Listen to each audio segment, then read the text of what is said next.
बिजली के बिल का ये सवाल एग्जामिनर कलेजे से लगा के रखता है और खूब पूछता है रेलवे में।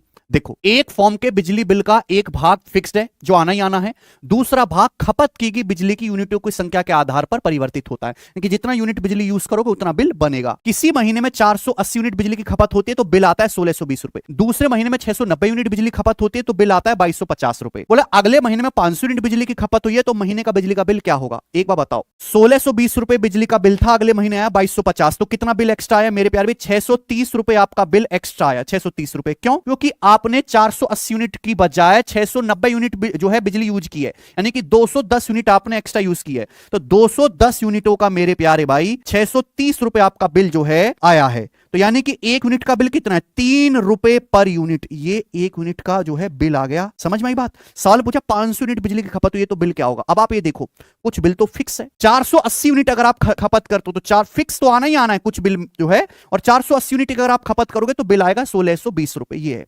आपसे पूछा 500 यूनिट का, देखो फिक्स तो आएगा ही आएगा, 480 यूनिट का है, इसमें 20 यूनिट का मेरे प्यार में बिल का खर्चा और जोड़ दो ना, सिंपल सी बात। एक यूनिट 3 रुपए की है तो 20 यूनिट कितनी की हो जाएंगी? 60 रुपए की। तो यानी कि 500 यूनिट होगी तो अब खर्चा कितना आएगा, बिल कितना आएगा? 1680 रुपए। ये आंसर है। गजब का सवाल, गजब का मेथड, ये बताइए करके।